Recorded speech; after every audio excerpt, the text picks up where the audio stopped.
We are to call to order. Do you want to do roll call?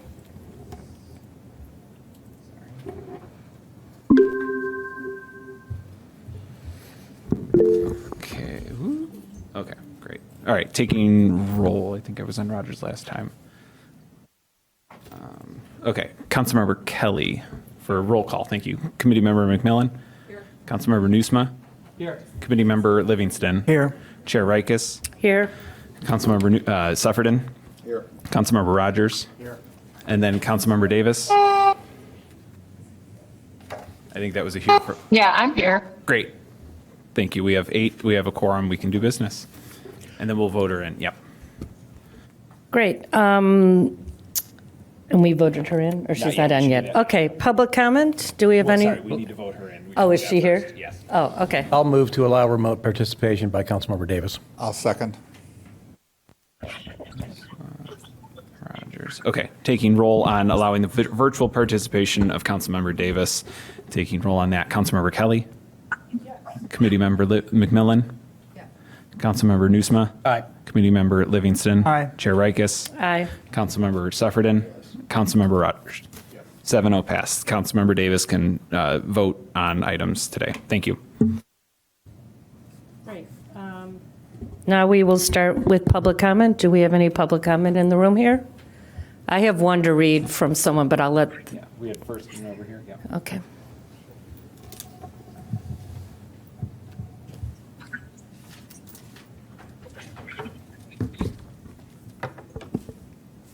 Can you hear me? One public comment from online, if that's possible. Yes, we'll Yes. do in the room and then we'll go to online after that. Thank you. Sounds good. Okay, thank you all so much. I'm going to read so I can respect time and do my best not to go over. Okay, good evening to Finance and Budget Committee. Thank you so much for hearing us out this evening on this very important program, one of the programs that we'll be talking about tonight. I want to give a big thank you to Claire Kelly and Isaiah White for the three of us have been working on the Evanston property tax and rent circuit breaker for months now to help our long-term residents with the property taxes and the rent.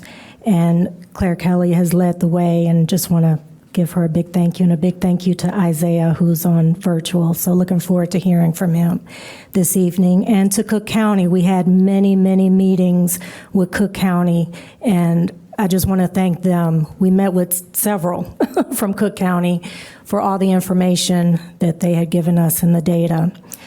Very, very helpful information. And to our co-sponsors, Tom Sufferton and Perry L. Davis, and definitely to the community who's been riding with us since day one, giving us feedback and information that we needed to hear and listen to. My name is Malika Gardner. I've been doing community engagement for over a decade here in Evanston, listening to the people of Evanston, their voices, their issues, their concerns, them wanting to make Evanston better. And tonight, I speak on behalf of those voices. The Evanston Circuit Breaker program is simple, it's powerful, and it's just. It's a lifeline for working families and seniors who are being priced out of our beautiful Evanston, out of their own homes that they've poured into for decades because of rising property taxes and rent. This program doesn't ask for charity, and it doesn't burden other taxpayers, and I want to make that clear. It does not burden other taxpayers. We've identified a funding source, meaning the city already has the ability to make this happen without taking a dime from anyone else's pocket. Most importantly, this program stays between the city and the people. No third-party organizations handling the money, no middleman taking their cut, and no politics muddying the waters. Just transparency, accountability, and direct relief for the residents who need it most. Supporting this program isn't just a financial decision, it's a moral one.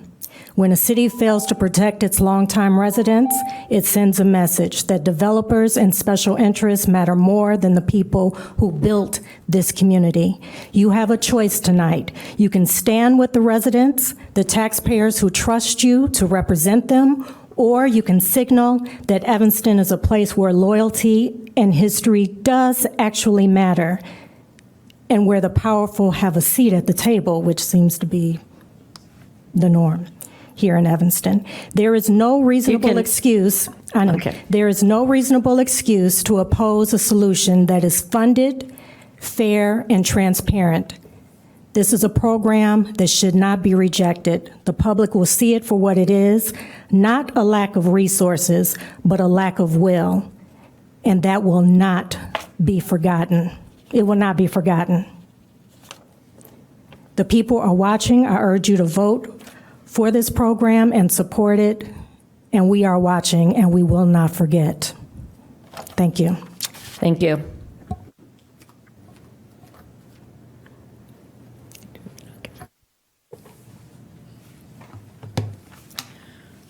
Good evening, committee members and council members. My name is Tricia Connolly. I live in the 2nd Ward. And I would also like to commend Malika Gardner, Councilmember Kelly, and co-sponsors Councilmembers Suffredin and Davis for looking for important ways to take some of the burden off of our most financially burdened homeowners and renters in Evanston with the circuit breaker ordinance proposal. As a former District 65 librarian, I was well aware of families couch surfing and some living in their cars. All it takes is one missed rental payment or mortgage payment to face disaster for many people, even here in Evanston. I highly recommend, if you haven't read it, something to give you a real sense of background on people living on that very edge that are just, minutes away, if you will, from being homeless, is a book called No Place for Us by Brian Goldstone. Although it is imperative we make a plan for long-term solutions, including land trust, cooperative housing, and invest in mixed-income social housing solutions, it is essential that we enact something that gives people struggling more immediate results. People need relief now, and it is critical that we move this important process forward. This ordinance will provide Evanston the ability to support our community sooner than later. I look forward to your deliberation, and I ask, because this has been in the pipeline for some time, it is urgent that you call for a vote tonight to send this on to City Council. Thank you for your time. Thank you.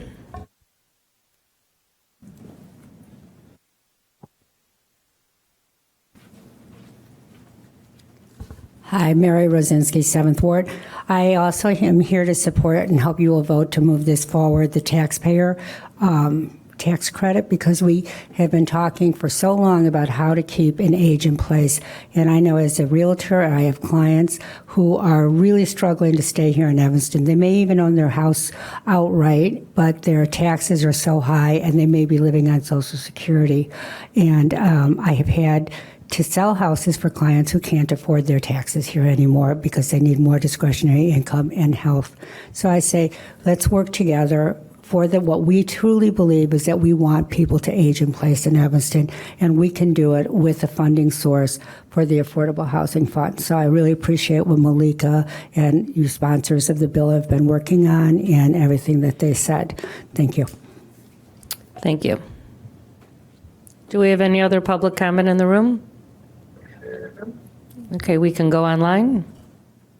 Isaiah White can go first, and then Meg Welsh, and then Vanessa Johnson-McCoy if they're giving comment as well. But Isaiah, please. All right, thank you. Hi, my name is Isaiah White. I am running for District 12 of the Cook County Board of Commissioners. I wish to speak in support of Councilmember Claire Kelly's proposal for a property tax circuit breaker. On the campaign trail, one of the issues I hear most about is rising rents and escalating property taxes. It is refreshing to see elected officials taking a stab at limiting their impacts without making cuts to the programs and services that we all depend on. Further, as a renter myself, I often am disappointed when property tax relief programs leave out those who don't own. The economic literature shows that we also pay property taxes indirectly through our rent. Councilmember Kelly's proposal makes a strike toward equity for us as well. I encourage all members of the committee to seriously consider this proposal. We all want people to stay in their homes, and we all want to benefit from communities with long-term residents. Thank you for the opportunity to speak. I appreciate it. Thank you. Meg Welch. I am online to advocate for the circuit breaker tax program. Wonderful opportunity to support affordable housing and much less radical than the zoning that considered. It's actually very modest, and many other municipalities do it. I'm not sure why we wouldn't, with the acknowledgement affordable housing and also when you consider that federal funding this program in the coming year to be limited or cut entirely, and we're going to have a limited toolbox to offset what may, if our upzoning is passed, some displacement and gentrification. Our property tax, our property values may increase, will lead to an increase in property taxes. So if people on the council who are going to support zoning are serious about wanting to prevent displacement and gentrification, really, I don't see how you cannot support it. Very much. This is a great opportunity. Please move it along to. Thank you. Vanessa Johnson McCoy. Vanessa Johnson McCoy, if you're giving comment.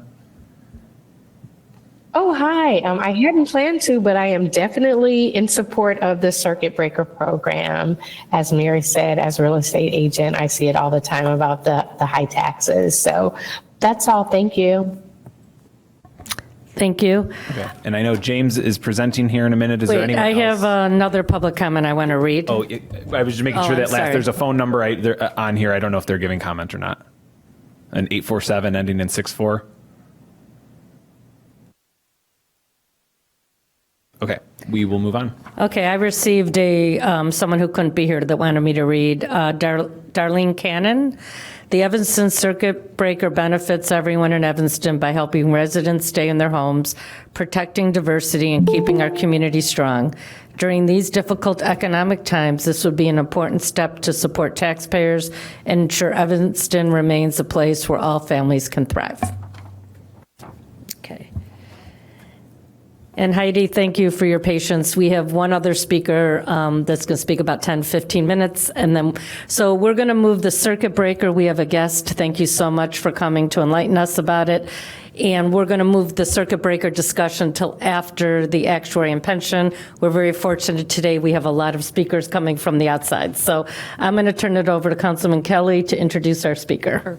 Thank you. We're really fortunate this evening to have James Mendez from the Director of Policy from the Cook County Assessor's Office, and who has profound expertise in circuit breakers, and is going to talk to us a little bit about a proposed circuit breaker statewide circuit breaker program that's in the works, and also to the general value of circuit breakers. So thank you. Thank you, James, for joining us this evening. Thank you for having me. And I believe Clayton shared with everybody the state legislation, right? So everybody has that, I think. I have it. Not in the packet. All right. Why don't we begin? Do you want to begin? Okay.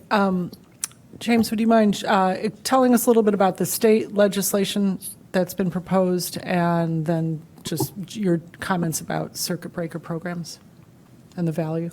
Sure. Yes. So thank you again, everyone, for having me this evening. I'm the Director of Policy for the Cook County Assessor's Office. And we support circuit breakers. We've come up with a proposal. We've introduced a bill in both the House and the Senate. The House bill is House Bill 3808. And the chief sponsor of that legislation is Representative Justice Slaughter. And the Senate bill is Senate Bill 1978, so 1978. And the chief sponsor in the Senate is Senator Patrick Joyce. Our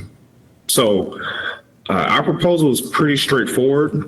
We understand that property taxes are a major issue for our homeowners. Our proposal is homeowner specific. It is means tested. Basically, if you make less than $100,000 in annual household income, and you've seen a 25% plus spike in your property tax bill since most previous reassessment, you'd be eligible for this program. There's no age threshold. The only threshold, like I said, is the annual income threshold, along with the spike. We did this because we have a number of seniors who are receiving the low-income senior freeze. And so we wouldn't expect those individuals to have that type of spike in their property tax bill. But basically, that is our proposal. We've taken this down to the state. We started about a year ago. We met with reps and senators throughout Cook County. We met with tens of mayors throughout the county, touting this program as a way to keep people in their home, especially long-term and long-time homeowners. And those that, like I said, may be younger than 65, who are just looking to stay where they've been, and seniors who may be above the threshold that is set by the senior freeze. We're able to verify incomes through an intergovernmental agreement with the Department of Revenue. So that's how we'd be able to determine eligibility. And even though we've set those parameters of 100,000 and 25% spikes, those are scalable. Those numbers can move based on appropriation. Our initial ask was 200 million of the state. We were also hoping to get some buy-in from Cook County. And unfortunately, when we started this about a year ago, we had no idea that the budget situation that is going on at the federal level, amongst other things, we did know it was going to be a tough budget year at the state, but these other factors that have come into play, we were not privy to last September. And so ultimately, the legislature sort of punted on this proposal this year, but we're still continuing to push it. We still think it's worthwhile. We still see the merits of our proposal and programs like it, and we'd like to see it passed in the near future. Can I ask a couple quick questions? I'll turn it back to you, Councilmember Kelly. I had a for questions. Yeah. Is the income threshold, is it whether you're married or single still 100,000, or is it 100,000 per person? It is combined. So every income earning person in the household. So if you are married, spouses, if you're married and have an adult child living with you, it would technically include their income too, should they be working. Right. So a married couple has to be under 100,000 and a single person has to be under 100,000. It's the same. Okay. And have other yes, it would. Okay. Have other communities approved this yet for communities that you know? Communities as in individual municipalities? Yes. Not that I know of. Most circuit breaker programs are run through the state. Currently 29 different states have a circuit breaker program. And then also the Washington, D.C. Has their own. So this is largely a state-run program. Every now and then you'll see, a county, a more localized level of government implement a program. That's not necessarily permanent, but it's more temporary. In fact, Cook County will soon be taking applications for the Cook County Homeowners Relief Fund. That is not run through our office. That is through the Cook County Bureau of Economic Development. But basically, they have $15 million that would be dedicated to this sort of homeowners relief. And if you've seen 50% spikes, according to their website, and you are at or below 100% of the area median income, you would be eligible for that. So like I said, that's not run through our office. That is the Cook County and the Cook County Board President's office. But that would be sort of a more localized example. But nonetheless, most of these programs are run through the state. I just have a quick question to clarify. If somebody is eligible for this program, what benefits do they receive? So they would receive benefits. They would see savings on their second installment tax bill for our proposal. We found that if we were to get the $200 million in state appropriation, that those who saw a 25+% increase in their tax bill, it would shave off about half of the increase. Okay, thank you.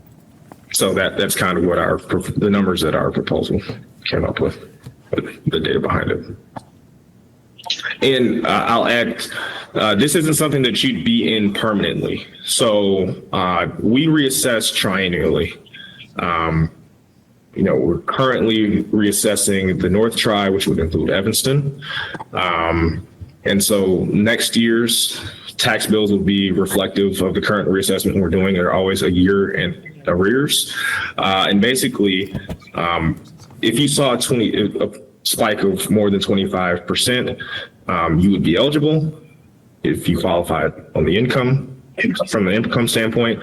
And then you'd be in the program for 3 years. And then when we reassess, it would then just be determined whether you still qualify. So if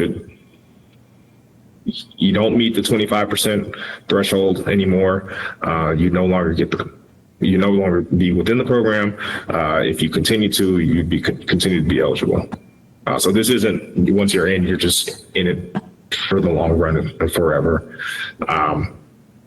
As we continually reassess and see changes, you'll see people no longer qualify, and you'll see new people qualify possibly. Councilman Kelly? Sure. So thank you so much. Given the state of affairs in the nation, so we wouldn't probably expect this to get through and get passed for several years, is what we're speculating at this point. That it'll be for us to implement something locally, although it would be slightly different, I think, the local program. But in terms of if we were going to say, well, the state is pushing something, I don't think we can really expect this to be implemented for at least several years, correct? Is that... Yes, we remain hopeful, but given what we've seen, it will continue to be tough sledding on a budget basis. And I also appreciated you mentioned some studies that I found was really helpful just in terms of like seniors' health. There's studies that show that improved health when they can stay in place, and I think all of that's really helpful, I think, for everyone to understand the deep value of people being able to remain in their homes. And so we welcome any studies that you can share with us too on that front. So thank you. Thank you very much. Oh, sorry, go ahead. No, sorry, I thought.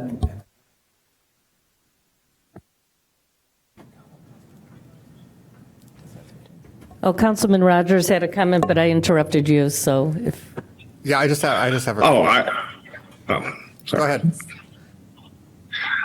I was simply agreeing with the Councilmember Kelly about it, and I can send a link about seniors being able to age in place, there are benefits to physical health, mental health, and just other aspects of their life. So that is one of the reasons why the immediate and target impact of a circuit breaker, we thought it was worth us presenting to the state legislature and trying to get passed. All right. I just have a quick question because you said people would be reassessed triannually. What happens in a case where I've qualified 1 year, I've got it for the 3 years, I don't qualify in the next cycle, do my taxes go to where they were? How does, I guess my question is, how does someone come out of the program without being hit with a huge tax bill?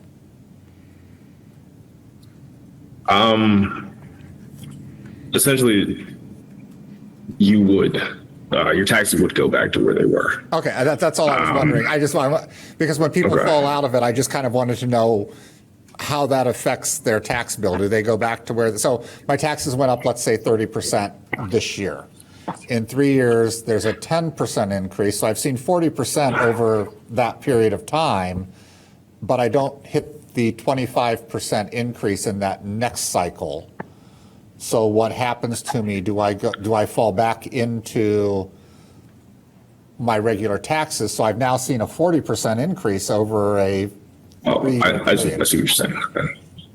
Yeah, so yeah, it would be it would, because it's from your base, right. Whatever year we start. So if it's 10 tacked on to, you said you saw 30, then yes, you would still qualify. Now, if it went from 30 and then it reduced to what would only have been a 10% from the base, then no, you would no longer be in the program.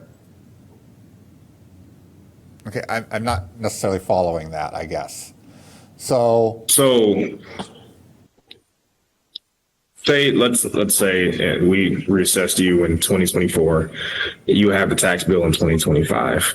In 2025, you saw a 30% increase from your previous tax bill. Right. If we were to reassess again and it's 10 more on top of the original 30, making it 40%, then yes, you would still qualify for the circuit breaker. If you saw your spike go down to 10% from the original base, then no, you would not. So in the 3 years, it's based off of year one. Am I following this correctly? So in year two, the change, in year three, the change. But my question is, what happens then in year four when there's a reassessment again? So we're reassessed for a second time, for that, because that's when you get the overall, everybody goes out, does the full for the North, Cook County, north side of Chicago, that sort of thing. And I see 10% at that point. So over that period of time, which is a 4-year period, I've gone up another 10%. Am I making sense? Is anyone following me? Yeah. I guess I'm trying to figure out what causes someone to fall off the program. Is it only within that 3-year cycle that changes? Because then if I see a 10% the next time I'm reassessed? Well, if you don't, so does the base? I follow what you're saying. So does the base reset every 3 years? I guess is what I'm questioning. To my knowledge, no. It's based on that original. If it's, and I don't have to. For staying within the program. We can talk about this offline. Maybe we should chart it out and look at it so we can put it paper to numbers to paper. So the thing that I don't want to have happen is we give people a break for 3 years and then they end up getting a huge hit when they're reassessed yet again, because we really haven't done anything. We've just postponed the inevitable for them. So we can talk offline about that. I thought maybe there was a simple answer, but it sounds like it's a little more complex to put out. Yeah. All right. Thanks. Well, thank you very much. We really appreciate your time, and we'll have a nice discussion later on in the agenda. Thank you. Okay. Thank you. So now I'm going to turn it over to Heidi, who is going to present our actuarial reports. And thank you, Mr. Schoolmaster, for arranging this for us tonight. Thank you very much to the committee for having me here tonight. I appreciate the opportunity to walk you through the reports, help educate you a little bit about funding, let you ask some questions about the funds, and we'll start with the police pension fund. And I'm going to turn you to page 5 of that report. We're going to start with the bottom line on top here. It says summary at the top of that page. There we go. Yep, page 5. So this is your one pager. Everything you need to know about the pension fund quickly can be found on this page. So at the top, we do lead with the funded status, just to acclimate you to what you'll be seeing here. The left-hand column is what we'll be focusing on. There's a right-hand column that shows you what the numbers were last year, so you have that opportunity to see how things changed year over year. We have seen an improvement to the funded ratio year over year. That was largely due to the funding that was in fund, and the assets actually had a favorable return year over year. Obviously, in the years where we don't see such favorable return, we don't see the improvement that we did this time around. If we look at the middle section here, we have the contribution requirements. There was a modest increase year over year. This is true in both reports. So when we get to fire, you'll see something similar, about a 2.5% increase. So not even inflationary year over year. So that's good to see. There was some unfavorable plan experience though that did contribute to this experience. The biggest piece was the salary increases. So we have updated the salary scale assumptions to better track the more recent contracts for both police and fire. However, there were higher increases than were anticipated year over year. So every year we do measure that to see how our assumption is performing relative to the assumption, just to ensure that our assumptions are doing what they're supposed to be doing. Now, they're long-term assumptions. We are trying to track what benefits are going to be at the retirement date. So for a 30-year-old, it can be a little bit hard to predict, but every year we do measure what we expected versus what actually occurred. And in this situation, we had higher increases than anticipated. That will be true in the fire fund as well. Inactive mortality experience was lower than expected. The most morbid thing I have to talk about as an actuary, but less people died than we anticipated. Those people are still receiving annuities, and so that costs the fund more money. So we did see that in both funds as well. But both funds did see a positive investment return on a smooth basis. So we do smooth assets over a 5-year time frame to help mitigate some of that market volatility, but on a smooth basis, we still saw a positive increase in both funds. So that was good to see. I'm going to flip you to page 6 here, and I'm going to pause here briefly because it's a rather boring page right now. There were no plan changes. There were no assumption changes. But I do want to highlight something regarding plan changes and assumption changes in both funds. So plan changes right now haven't occurred. As I understand it, Tier 2 changes, though, are still on the table. They are a negotiating point, from what I understand, in the state kicking that funding number from the 2040 date that's currently in Illinois statute out to a later date. And we wouldn't be surprised to see some give and take with respect to, well, we'll give you more benefits on Tier 2 if you give us the 2050 date, 2055 date. There's multiple dates that have been kicked out there. Not sure where that will end up, not sure when that will happen, but we do think it will eventually occur for a couple of reasons. I think that there's been some recruitment and retention issues that have mitigated this concept of bringing Tier 2 benefits closer to Tier 1 benefits. And then that 2040 date, as we get closer and closer to that, those numbers go up and up based on the methodology that's in Illinois statute right now. Funds that rely on Illinois statute to fund their plans are going to see significant increases in their contributions. They don't use a funding policy in line with what Evanston's doing. They're using that Illinois statute. And the way that methodology works is those contributions do increase rather rapidly the closer you get to that 2040 date. So we would expect that likely will get legislated out as it has in the past. In the past years, it used to be 2033. It was moved to 2040.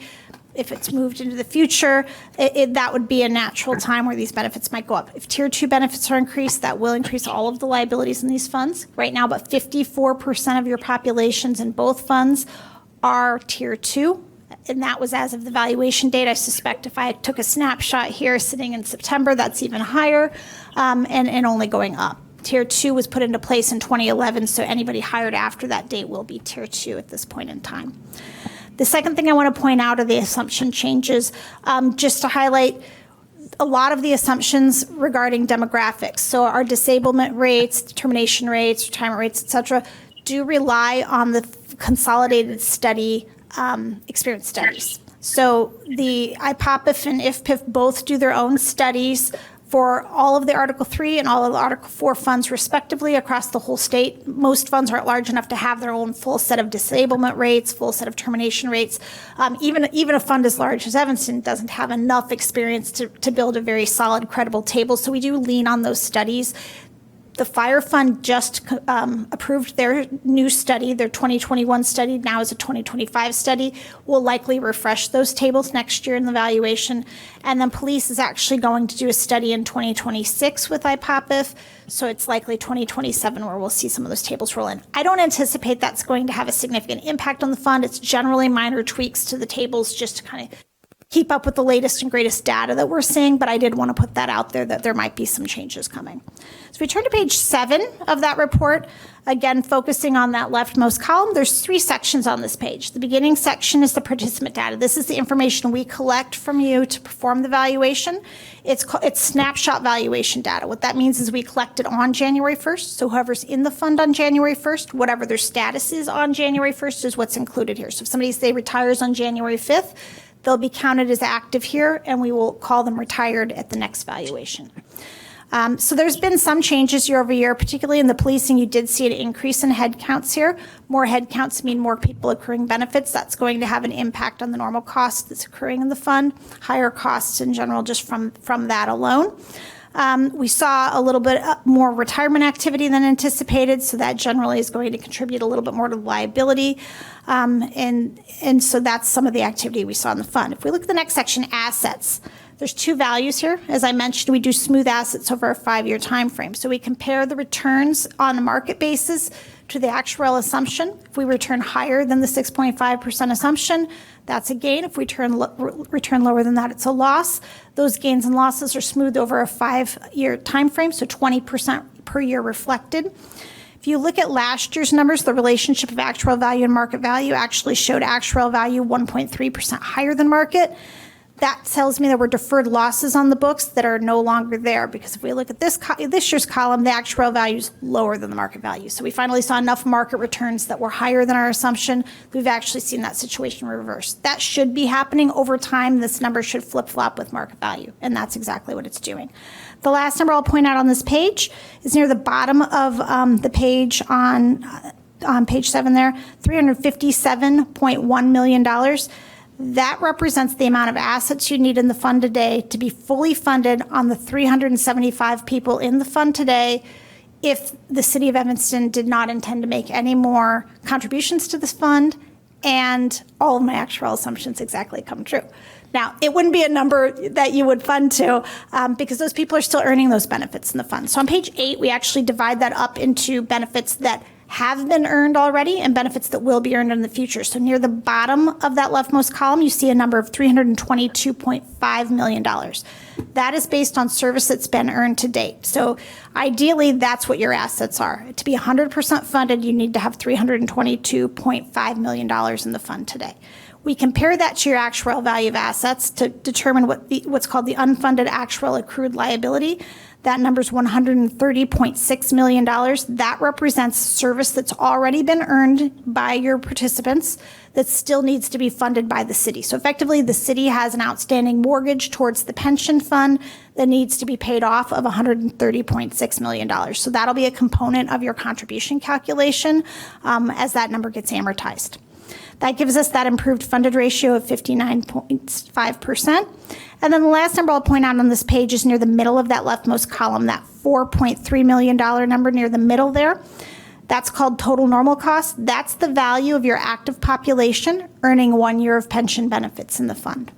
So on page 10, we roll all of that information up into the contribution calculation. Here we have applied interest to all of these numbers. So in a perfect world, if you were fully funded, so that 100% funding target, you would pay simply the normal cost, the cost of accruing benefits for the year. We'd add to that the administrative expenses, just the cost of maintaining these funds each year. And then you'd subtract from it that $8.1 million. So that in the case of police, 9.91% of salary that the police officers pay towards their own benefits. And And that would be your annual ongoing contribution if you're fully funded. Now, I mentioned there's that unfunded actual accrued liability, effectively that mortgage that the city has towards the fund that needs to be paid off over time. That's the UAL amortization payment listed there in the middle of $13.4 million. So about 83% of the recommended contribution of $16.2 million is attributable to just catching up, basically paying off that mortgage. The good news is at the bottom here, we have seen that the city has been contributing the recommended amounts. That's very important to making sure that funded status is improving each year. So it's good to see that that number does match the city recommended amount. Page 11 does show us a reconciliation of the changes in the contribution year over year. So you can see the various items that contributed to that increase year over year.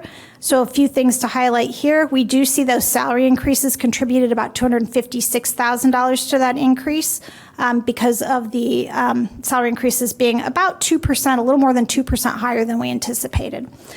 In active mortality, we saw less mortality activity than we anticipated, so that contributed about $110,000 to that increase year over year.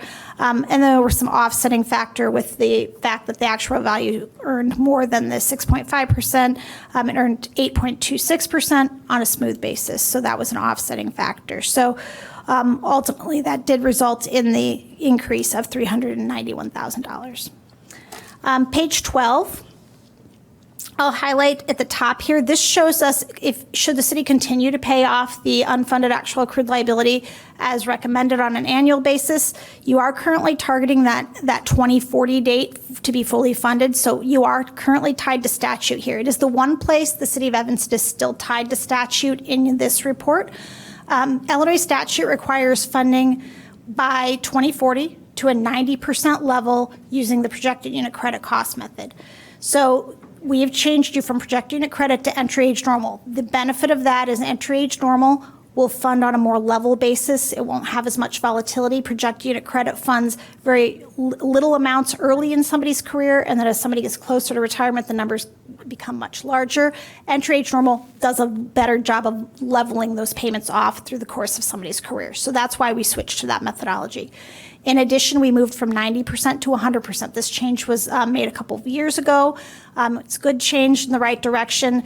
Basically, from an actuarial perspective and to have pure intergenerational equity, you really want to be fully funded as accruals are happening so that your tax base is paying for the services that these police officers and firefighters are providing to the community as they're providing them. So that's kind of in a pure intergenerational equity sense, you do want to be fully funding to these benefits. So moving to the 100% funding was very important.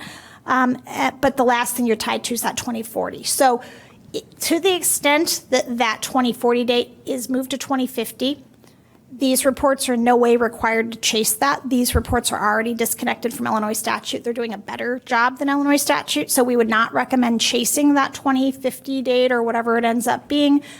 We either recommend sticking with the 2040 or at some point to mitigate some of the volatility, thinking of other methods that can help us mitigate the volatility yet still gain that full funding.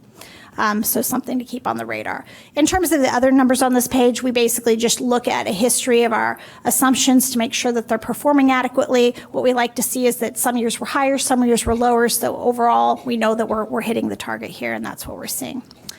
The last thing I'll point out in the police report then is on page 15. This is a graph that shows us the history of the funded status, and you could see how that's improved over time. Now, this graph can be a little bit deceiving, so I think it's important to keep in mind that from 2022 to 2023, you could see that there was an increase in funded status there. That's largely because we did change the interest rate assumption, so we increased it from 6.25 to 6.5%. When you have a higher interest rate, that lowers the liability. Lower liability compared to assets is going to make that funded status look improved over time. But you do see that jump there. This is at the same time we did move to that 100% funding, though. So that was a good change. You could see that there was a little bit dip last year due to the salary increases that were implemented. There were pretty significant salary increases, as you recall, with the police contract. And then we were seeing that improvement this year. So hopefully we continue in this direction. But we'll continue to monitor this. I'll touch on some of the similar numbers in the fire report in less depth because a lot of it will look similar. But if we turn to page 5 of the fire report, This is that same one-pager here for you. We'll lead with the funded status. Again, you see that improvement from 51.4% to 53.6%, largely attributable to that asset return. Again, that modest increase in contribution year over year of 2.4%. And then similar unfavorable experience. We had less deaths than we anticipated, higher salary increases than anticipated. So the two funds really had similar experience, somewhat coincidentally, but they did have similar experience here year over year. If we turn to page 7, get into the details here a little bit, we see that same relationship here with the assets. So last year, actuarial value was higher than market value by about 3%. That's reversed this year. And the actuarial value is slightly lower than the market value this year, just shy of 1% different. That all-in number of $273.4 million would be that fully funded number, should you want to be fully funded of the 269 people in the fund today. But on page 8, we do split that up into benefits that have been earned to date versus benefits that will be earned in the future. That gives us near the bottom of that column on page 8, the total actual accrued liability of $239.5 million. That's our funding target. We compare that to our actuarial value of assets.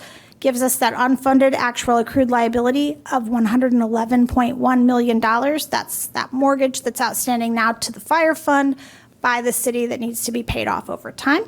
Gives us that improved funded ratio of 53.6%. And then the value of your firefighters earning 1 year of pension benefits in the fund is that $3.7 million number. Page 10 is where we roll all of that up into that contribution calculation here. Of that $14.1 million this year, 80% of it is due to that unfunded actual accrued liability amortization payment. So $11.4 million is that payment that is to be made this year to help pay off that mortgage. Again, the city did contribute this amount last year, so that's always good to see. I like to highlight that when I can. I don't always get to say that, so when I can say it, I do. Page 11. We'll show you how that contribution changed year over year. So you can see the contribution at the top from last year, the calculation this year, that $337,000 increase, and a couple of the items that did contribute to that year over year. The biggest one being that salary increase, being higher, and in this case, almost 3% higher than anticipated. On page 12, again, looking at those assumptions relative to the actual experience. Again, we're seeing things go in both directions. Something we monitor, and just highlighting that the assumptions seem to be working okay, but we do always look at those every year. And the last thing I'll point out is on page 15, that same graph of that history of funding progress.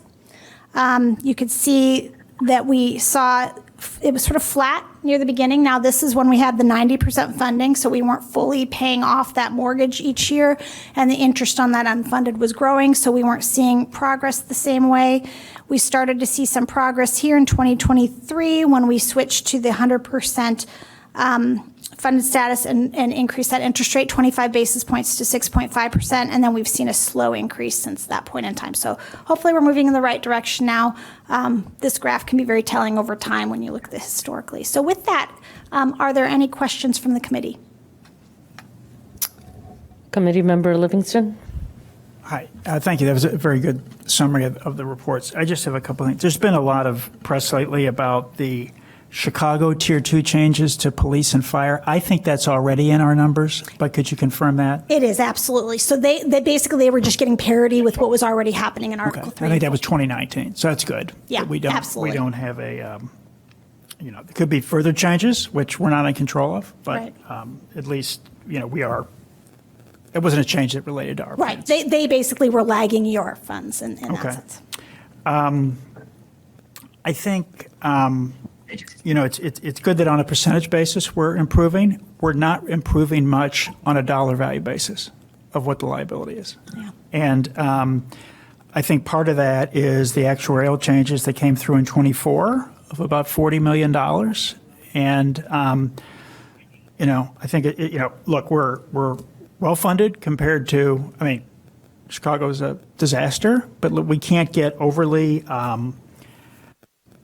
excited about a 60% level. There's a lot of hard work, right, to continue to, hit the numbers that you're talking about. But there's a chart here where you show how this goes from a current level in each plan down to zero. And I haven't lined those up. I have not lined those up. But it's, I don't know to what degree, certainly this liability, that adjustment that happened this year, are we pushing that out, right? It seems like it'll always get better, it'll always get better. Well, on a dollar value basis, we're kind of stalled to still going up some. So I guess I guess you're very confident, but what probability do you think we're actually going to drive that down towards zero? It's highly contingent on making the recommended contributions annually. So basically, as an actuary, what I do is every year we collect new information. We get all new participant data, new salary information, new benefit information, new assets, and we basically take a new look at what's the status today based on all of that information. And then we calculate the contribution based on the funding policy in place. And that funding policy will chip away at a little bit of the principal on the unfunded, and then we kind of see what happens. So that could reverse. In some year, we could see huge gains. Every year it can change, but we do annually revisit what those, what the basic status at any given point in time is. Okay. So. And I think about half this 40 million adjustment was the larger raises that happened during the pandemic. That was significant. Okay, that was significant, but a half of it was your It was. assumptions. And I would say that's big. That's big that we would have sort of your refinement. I mean, would you say we're more conservative now in the calculation We're more of accurate. the liability? I think it's more accurate. So we're inaccurate before? Not inaccurate. So what happened with that was we had we have software that we use to value these benefits. And every year there's small improvements that happen to the software. And we decided last year would be a good year to revamp the coding and basically incorporate all of those little changes that we receive each year in the software to say, let's build some of these new things that it can do, calculate things a little bit more accurately into the coding. Illinois COLAs are very complicated to capture really accurately.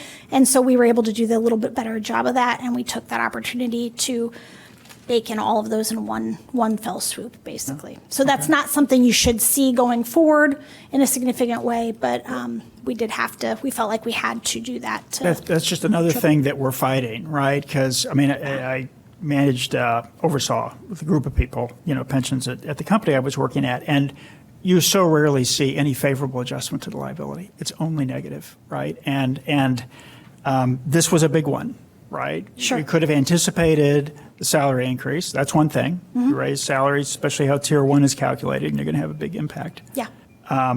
But hopefully we're on a base now where we're not going to get another outsized change in the gross liability, because that just really hurts our dollar value. It does, and we have no intention of doing that in any time soon. That wasn't something we had done in the 10 years we had worked with you prior to that. It was just time that we had refreshed those numbers. So that's not something we do, and we put a lot of thought into that and make sure that we're doing that appropriately. But we did feel like we needed to do that. Our job is to give you the best information we can provide to you, and we felt like we could capture some things a little bit more accurately, and unfortunately it wasn't in your favor this time. So, okay. All right, that's all I had. Thanks. Of course. Councilman Newsman? There we go. Thank you. So you noted that one of the reasons for the noticeable step up, even though it's kind of still pretty small, from 22 to 23, that was when the raises went into effect, which would tend to, work against us. If we were putting the same amount of cash in, our liability would be even higher. But at the same time, we changed our investment assumption from 6.25 to 6.5. Right. And so that helped us kind of bridge the gap. I'm wondering if 6.5 is the right number to continue with for now. I'm looking at how we've performed in the last few years, which has been above that.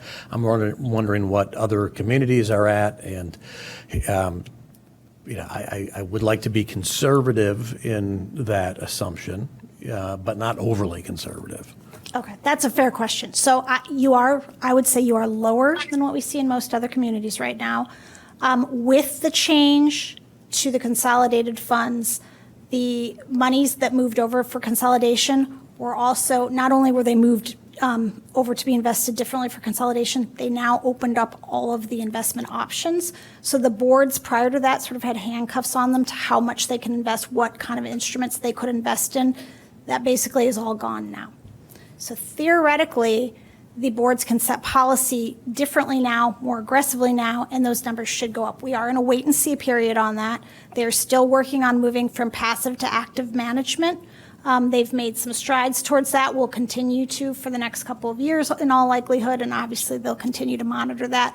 They do have more private equity. That wasn't an option available before, so depending on how that private equity performs, and I've heard mixed bag on what investment folks think of that, but it is new and out there. So I think we're in a wait and see period with it. But the 6.5% is probably on the conservative end. Most funds, I'd say, of your size, we're seeing more like 6.75%. Now, that being said, the better funded your plan is, the less benefits you're paying out as market value of assets, as a percent of your market value of assets. You're paying out in the ballpark of 8 to 9% of your assets annually in benefits.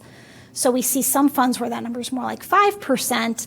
Their money is able to be invested a little more in the market than a fund like Evanston, where you are paying out 8 to 9%. Now, the 6.5%, I would call it conservative. I don't know if you'd call it overly conservative or not. That's, time will tell. There may be reason in the future to move that to a higher rate, depending on what we're seeing from the investment policy.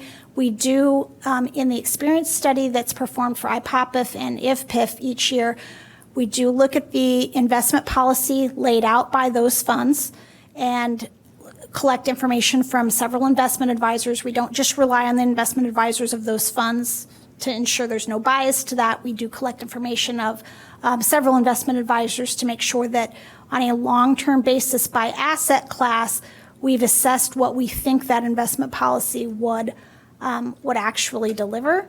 On the fire side, that number was probably, I think it was north of 7.5% on a median basis. But again, that's time will tell. And I feel like every time I collect information from investment advisors year over year, the variance is pretty significant. So as an actuary, we get concerned to chase that kind of number too fast. I wouldn't mind moving it up slowly after observing things for a few years and seeing consistent experience. But so 6.5 for now is on the conservative side. It's on the conservative side, absolutely. Something to keep an eye on. When would be appropriate to reconsider increasing that number? It's all a matter of when the boards feel like they want to be a little bit more aggressive with that number. Aggressive is the wrong word. It's 6.75. I wouldn't call that aggressive. It's less conservative. So I think it's all a matter of time of when there's a comfort level, when we've seen enough experience with those consolidated funds.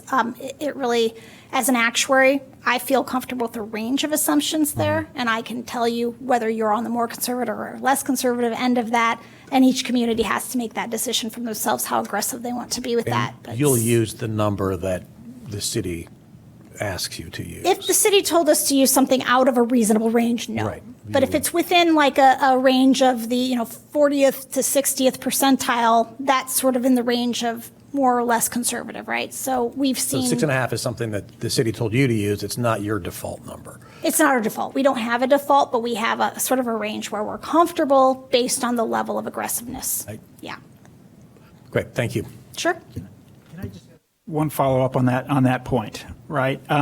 So the problem with the 6.5% number in the way, so do all of your clients in municipalities use the same number for the assumption on, not the 6.5, the same number as the assumption on the rate of return of the assets to also do double duty as the discount rate on the liability? Do they all use the same? For GASB, yes. Yeah. And do you have to?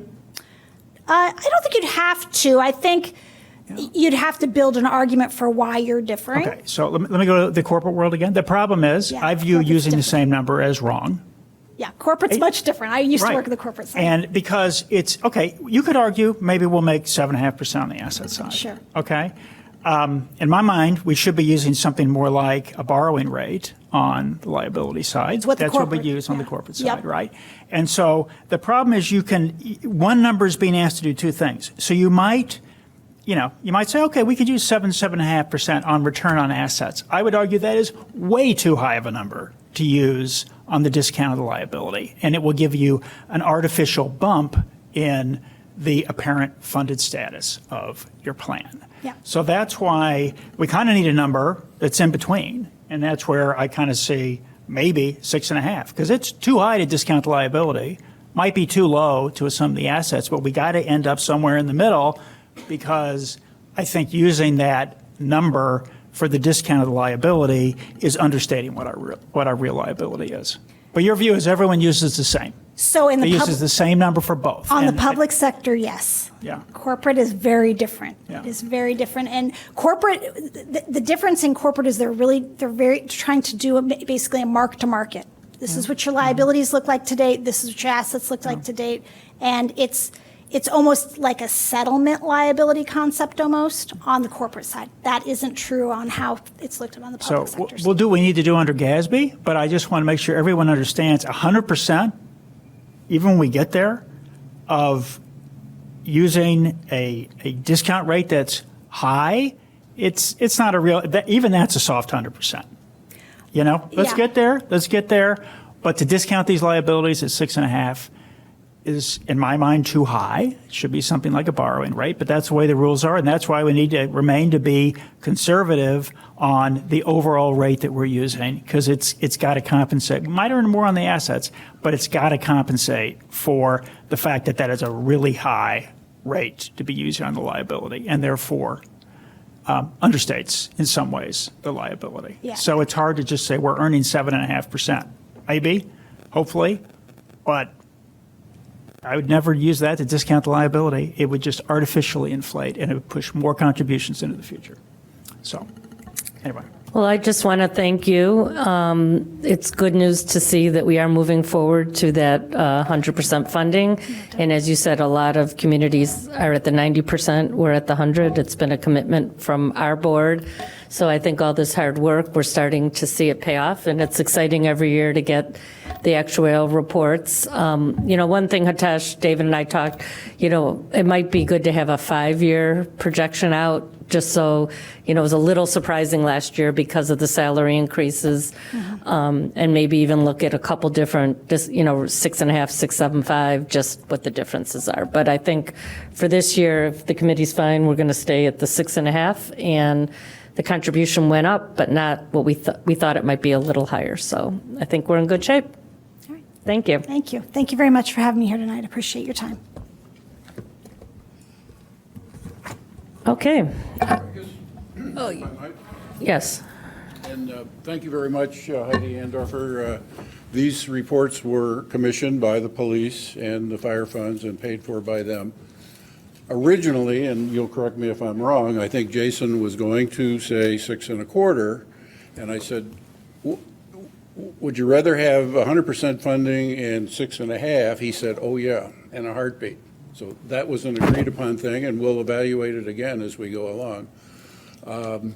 I had some comments, and I think President Mortel had some comments. Did you distribute those to the members of the, you did not? Well, you forgot about that last. Well, no, year. I mean, I thought if you wanted the committee to see them, you would distribute, Okay, well, so. I have copies, or I can email them to me. There's observations and analysis that both fund presidents have made, which I think are helpful in understanding how we got where we are and how we might get out.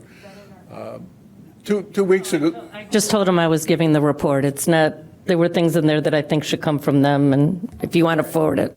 2 weeks ago, I was at the National Conference of Public Employee Retirement Systems Public Pension Funding Forum at the University of Chicago. A lot of good takeaways I have from that, and I was going to do that, but I can do that if anybody's interested in that.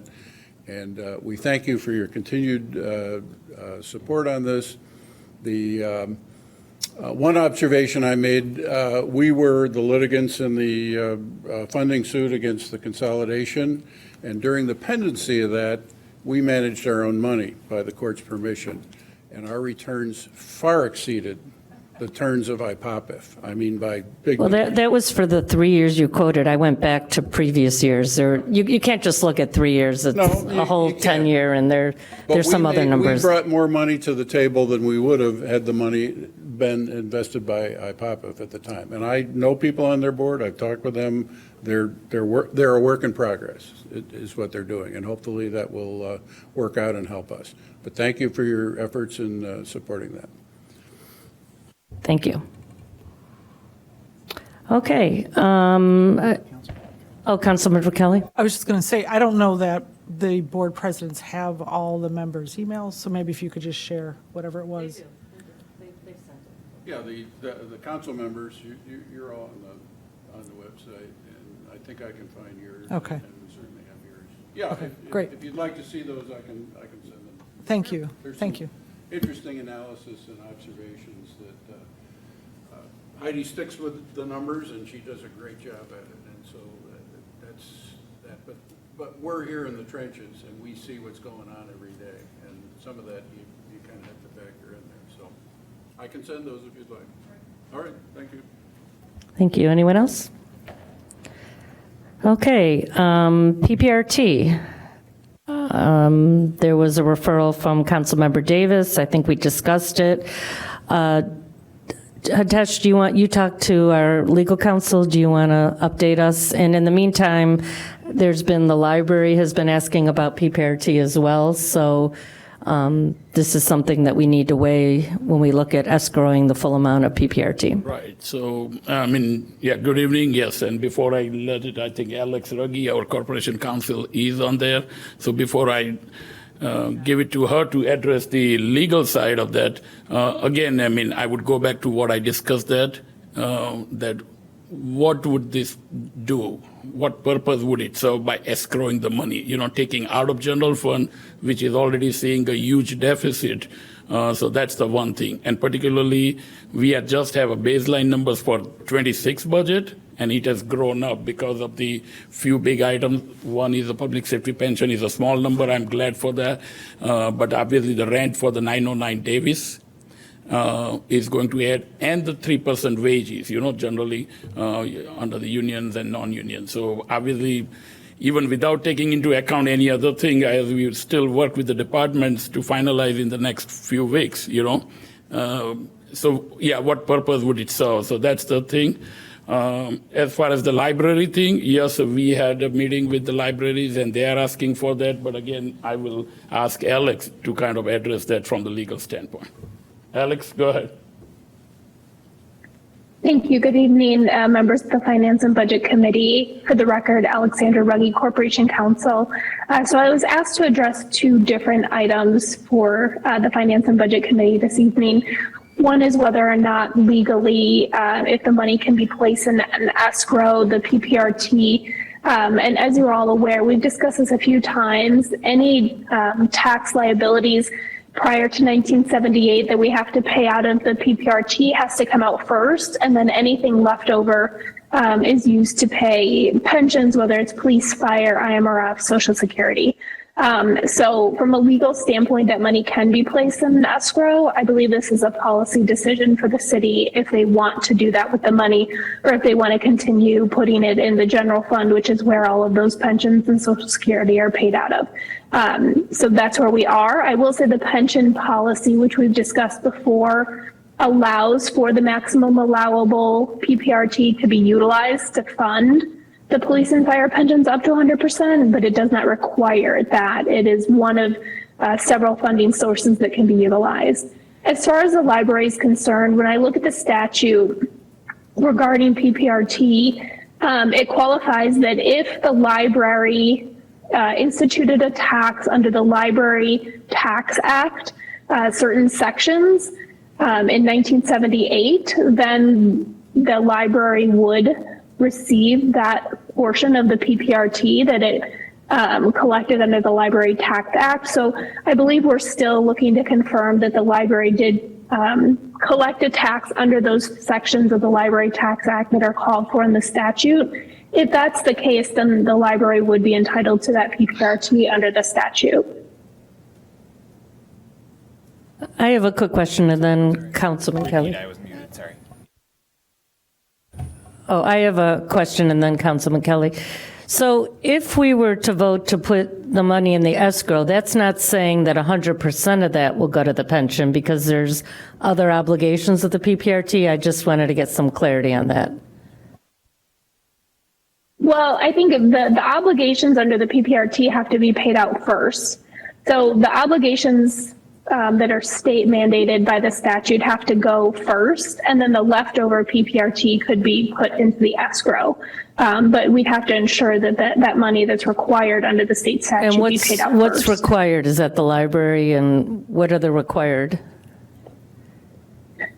I believe Hitesh and Clayton can speak to it, but it was any tax levied under the statute in 1978, whatever portion of that was levied, it has to go to the same funding sources as the tax went to in 1978, and then anything above and beyond that's collected can be utilized to go towards the pensions and Social Security.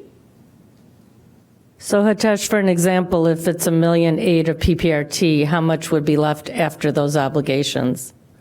I mean, our obligations for the Social Security, IMRF, and police pension are far exceed this 1.8 or even 5 million. The highest was 6 million PPRD many years back.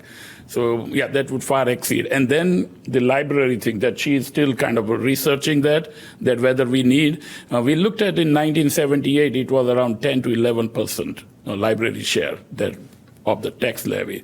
So if we are required to give, then yeah, obviously we have to give that, set aside 10% for them, you know.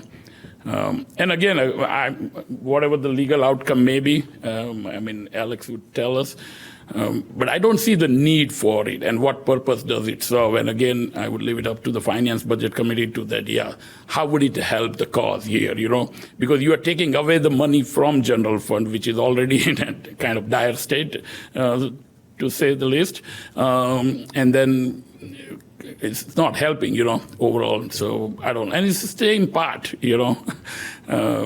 So again, I would just, yeah, kind of like to hear, yeah, how would it help, you know, until we have this, yeah, kind of a final answer, at least about the library from Alex, you know. Committee Member McMillan. I just wanted to ask for clarification. My understanding of reading it is that it's not an obligation to fund the library, it's discretionary. No, it is required. It's for the, can you bring up that thing, the Department of Insurance thing? It's not a separate district. Right. If it were a separate district, we would, but not as a. And that's what Alex is looking into that. I don't want to kind of make the decision. Yeah, it's a legal call, and she said. Library, we do not have to give any of it. No, it's discretionary. And I think we made that clear, and Alex spoke before with the IDOR, and I did with David Harris. If we had a library district, that would be different, but this is a component library. We don't have to give any of this to the library. I'm not saying whether we can decide. I mean, it's up to us if we'd like to. It's discretionary. Right. We certainly can. And as Alex pointed out before, when speaking with the IDOR folks, we can put 100% of this towards our pension debt liability, which is really one of the main intentions and recommendations for the PPRT. Yeah, Ms. Frugi, is that correct? Because I'm looking at another memo here that any municipality in excess of 500,000. So I just want to be clear on that. So when I looked at it, it was a municipality except for those over 500,000. So when I look at it, it has to be paid to a library even if it turned into a district. Ours is not a library district, it's part of the municipality, but the way I read it, my interpretation is it's not discretionary. If they levied a library tax under the Library Tax Act in 1978 to go towards the library, we will have to utilize that same percentage of PPRT to give to the library. So not discretionary? No, the statute's clear. Councilman Rogers? So is that what we've been doing? I mean, I'm getting confused here because if it's something that's required, are we doing that now?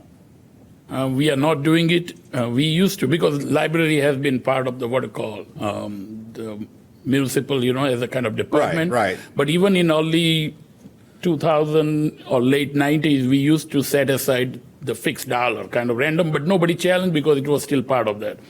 Now it has come to the fore where library is kind of thinking, going more, I don't know, autonomous or thinking about their rights. And we had a couple of meetings where we heard about it, that yes, we should get the same share. And obviously we looked at the same Department of Commerce, state government thing that yes, the library should get their PPRT share. Fortunately, we found the old budget in 78 when this act was implemented, and they had a 10% share of the levy. So yes, but we never did it. Because it was pretty much part of the municipal government. So is it only coming into play now because of the discussions between the library wanting to have some more autonomy from the municipal budget? I mean, that's the first time I heard. Yes, absolutely this year. Okay. So, Member Livingston. So does the general fund support the library in any way today?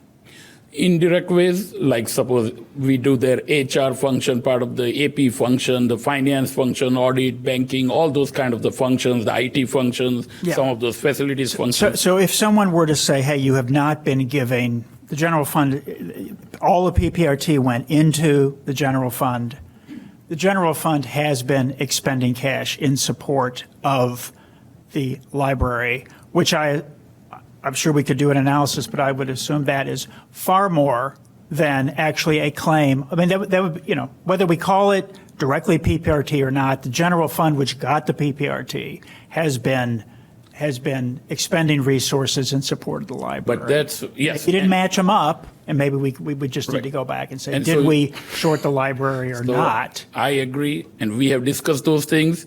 They agree that, yes, you do provide some service. We agree, city and all, they agree.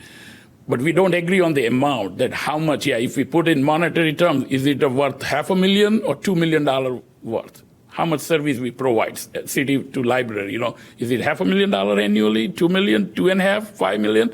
And that's where we are debating, and we are trying to kind of have a MOU there, trying to, kind of, and obviously it would go to the city council for final approval, Councilman Kelly. So I understand that we're under absolutely no obligation to give any of our PPRT, I want to say, to our component library.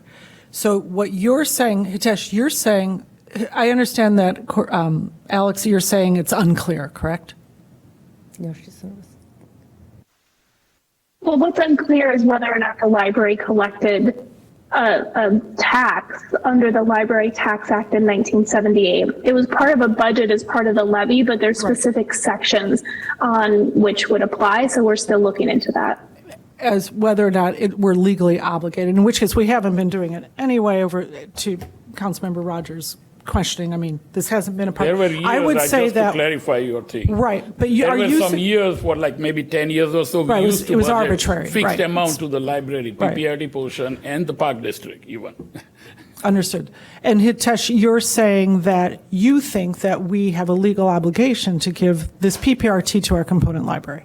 No, I don't say that. I rely upon the Alex opinion. And we're so basically whatever she says, our that legal would be department. binding. Okay, understood. Granted. So we're saying, I believe that we are not under any obligation whatsoever.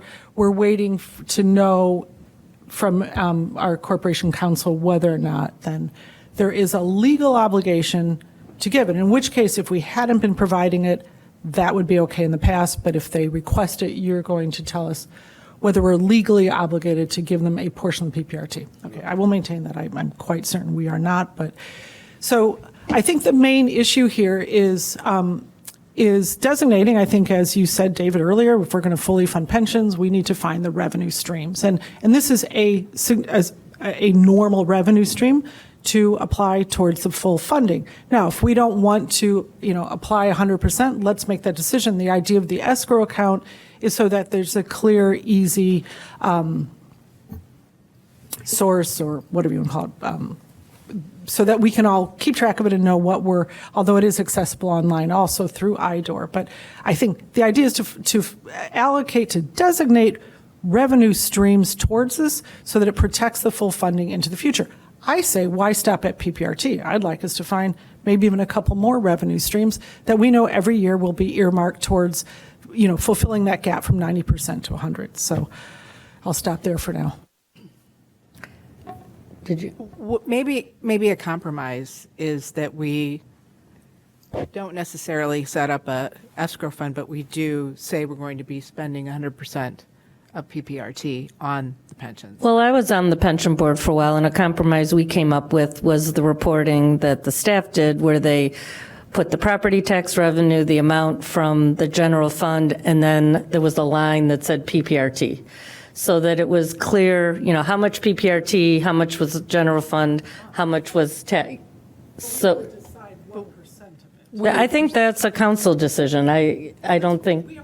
I mean, I think this is a compromise. Well, until we know legally what we're owed, if we're owed to the library, I don't think we could, as a fiduciary, say give 100% to the PPRT. No, understood. But once we know that, we can figure out the percentage. And yeah, that's why I halted last meeting, so we'll get more legal clarification and we can vote on it once we get more. From my vantage point, that is a compromise. We're not requiring it to be escrowed, because I know there was some consternation about that. And it really goes back to what we talked about when we first started talking about fully funding the pensions. I mean, David, you were a big advocate of, as you rightfully should have been, having streams and a path to full funding. So I think that this is something that could work for all of us. Councilman Nusma? Thank you, Madam Chair. I am getting tired of this conversation. I don't think this conversation is adding value proportionate to the amount of time and energy we're putting into it. The main thing we need to focus on is fully funding our pension obligations every year. We've been doing that. Good for us. That is going to take more money than the PPRT is ever going to bring in. And so if we lockbox PPRT revenue, virtually, or in a escrow fund that says it can only go to pensions, okay, great. We still need to put in a lot more money to fund our pension obligations.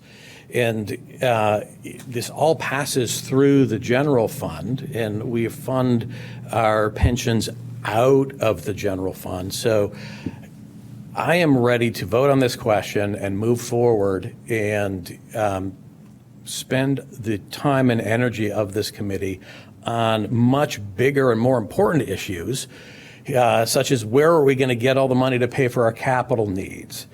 Such as what can we do to minimize or reduce the chance of a property tax increase? Like, we have really big issues to talk about. This is not one of them. This time and energy we're spending talking about PPRT solves nothing. Any of these proposals don't change anything. We still have things we need to pay for, and we need to find that money somewhere. Everything else is kind of secondary. So I've already said too much because I grow weary of this conversation. And I would just add one thing to that. I mean, I think you were still there a few months back, I think, in the fire pension meeting. Their attorney said that, yes, fire pension, as long as you get your required contribution, it should not be a matter where it is coming from, source of funding. You should get the actual required. I mean, this is a fire pension attorney saying in the meeting, So, yes, I agree with you. Okay, do we want to vote, or you want to wait? I don't know what we're voting on. And I'm sorry, I wanted to just make a comment. Last comment.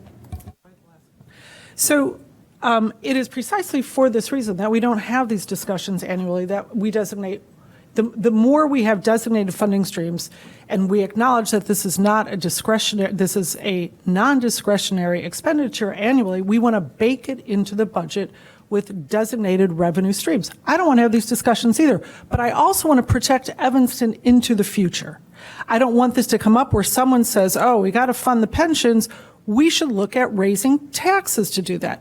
Once that discussion comes into play, it creates this sort of political football out of the pension payment. And I want to protect this into the future. This is the best thing we can do for property taxes, is to slowly start to reduce that. Most of our right now, we're going to pay $23 million just in financing that debt. Only $7 million or a little more is going to actually what we would have paid had we been responsible. And to your point, David, also, it was because of those over-assumptions a long time ago, gross over-assumptions on returns, that we ended up in large part in this hole. So I'm glad we want to be conservative, But that's why we want to designate revenue streams, so that it's baked into our annual budget, and it's very little that we have to look at to close the gap. And so that's why it's so important, so we can avoid these discussions. So we get to the year end, maybe we have to fill, 2 or 3 million, but we're not looking at 10 million. So that's why I say, let's not stop at PPRT. Let's get creative and find a couple more revenue streams that we can designate. Committee Member Livingston? What would we be voting on? Just for clarification. Whatever the referral. The referral. Yeah, the referral came from Councilmember Davis. I suppose I would lean towards Councilmember Davis or one of the co-refers to present the motion of what we're voting on at the moment related to an escrow account for PPRT. And we have voted on this before. Was it about 6 months ago? May or March of 24, something like that. Previous council. May 24. Yeah, I would just say the issue is it's coming out of the general fund today. If we designate these revenues to only go to pensions, it just creates a bigger problem in the general fund. It doesn't solve anything, and it's a $2 million. It's a minor and decreasing revenue stream. So I think it just gives it's not a solution to our problem. I think it's somewhat semantics in a way, David, because I think we want to take away future council's ability to use the pensions as a political football, and say we're tying it to all of a sudden we're tying it to tax increases. If we to me this is an obligation. This isn't something discretionary at all. So I think that's what we're trying to do. And under our pension policy, we've made it not discretionary, right? If there's no room in the general fund, there's no excess reserves, then we have to raise property taxes in total. And that's that is already in the ordinance. So you can't even live with that is last resort. Last resort is we don't have it not being in an escrow. There's no compromise. I just don't think it solves anything. I don't think it solves anything. I mean, if Hitesh wanted to set up a new fund that all of the pension contributions need to get collected in before they're made, I think it's artificial. It doesn't do anything. But bottom line, this is a $2 million revenue stream, less than that now, that's going to, it doesn't solve anything. It just makes the rest of the general fund more in deficit. We already have a pension policy that if we don't have the money, it defines last resort. That's a lot of what we talked about. What is last resort? Last resort is general fund is in deficit. There's no excess reserves. Therefore, The maximum amount of PPRT was in second. no, right. And that was actually a compromise to this whole discussion to say in that event, let's give credit for the maximum amount of PPRT before we determine what the indicated property tax increase is if we're out of reserves. It's not meant to say it has to go there. It's meant to say in calculating the indicated property tax increase that would be triggered if we're out of reserves and in deficit, we will deduct the maximum amount of PPRT. And it doesn't say we have to do it. It's minimizing the required increase in the property tax to make the contribution. That's correct. Part of me wishes we didn't have it in there. It was a bit of a compromise. No, but right? if I may. So it is tied to our first. We had like 4 steps to pay it down. First was to continue with the property tax levy towards this, which is like 19, just say 20 million. It's 19 something. Then PPRT. But it said that number one, and this was why you contorted it, those of us on the dais at the time understood this, it said number one would be reduced if, because eventually what will happen is with the full funding using PPRT, and like I said, I would say more, but eventually using that full funding of PPRT, which does range from anywhere to 2, it's been as high as 6, eventually that property tax levy will start to dip. And I want to see that happen. I want to see that levy portion start to come down. But if we're not going to apply the steps in the order that most of us at the time understood what we were, these weren't random bullet points. 1 is tied to 2. That amount, that 19 point whatever million, will eventually become adjusted down based on the application of those bullet points. So anyway, so I understand you're not into, you want to treat it, I'm sorry, but it feels like, having this debate every year. I don't want to have this. I want to, again, earmark revenue streams towards this, not have this debate, know that eventually those revenue streams will start to offset that levy, and we'll see that in our levy. And I'm not interested in ever having a discussion ever about raising taxes. And I feel like you're leading us in that direction by not wanting to earmark and bake into our annual budget the way that this is going to be paid. And again, I would say PPRT, and I have a few other suggestions for other revenue The one streams. thing that gives me a little pause is just until to earmark it all to pensions when we might have other obligations does give me a little pause right now. Well, she just said we did, so. She's not sure. Well, I'm not sure either, so. Can I just respond to that? We have been using excess reserves and unusual revenue sources like the Northwestern Stadium and other project fees to fund the incremental pension contributions that are part of our $30 million today. It is a reality that when those excess reserves are gone, and I think we need to get to the budget discussion because it's going to, that's probably year after next, property taxes are going up. But the levy portion, I'm referring to the levy portion. According to the way we scaffolded, the way we were going to fund this, that levy portion for the pension debt liability would start to come down. Once we're fully funded in 2040, and then that is the big payoff.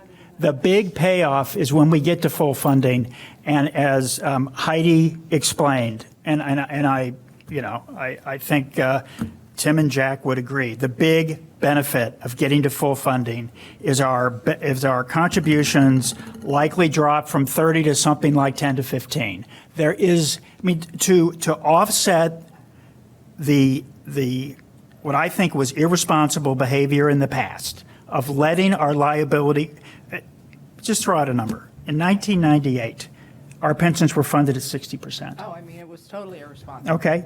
Now they're 60%, all right? But by 2008, we had dropped to 43, right? The damage was done in really the 2000s, if you will. And it's just taken a long time to get back to where we were. So we are making up for lost time, absolutely, and there will be a payback eventually, but we have to get to full funding first, and I don't see how we get there once our excess reserves are around without incremental taxes. So last comment, and I just want to say it's 2040. That's the full funding date, and you're right. That'll be a great day in Evanston when we're paying $7 million instead of $30 million or whatever it'll be at that date. But we're not going to be here necessarily. I don't know what council's going to be here. I want to ensure that this is baked into our annual budgets, how we're funding this down. And that's why I insist that this is one funding source. That's just one. And I agree. It's not going to cover right now that whole gap between, the 19 million and the 30, but it's part. And that's why I think we should designate one or two, but at least let's designate that one because that's an obvious one. Because again, I want to protect it into the future. I want to know that I'm setting this up so this will be paid off by 2040. And we passed an ordinance to ensure that. We did. We passed. A resolution. No, it was an ordinance. Actually, no, it was a resolution. So I would propose, why don't we make it an ordinance that would give it a little more teeth? So Was it an ordinance or a resolution?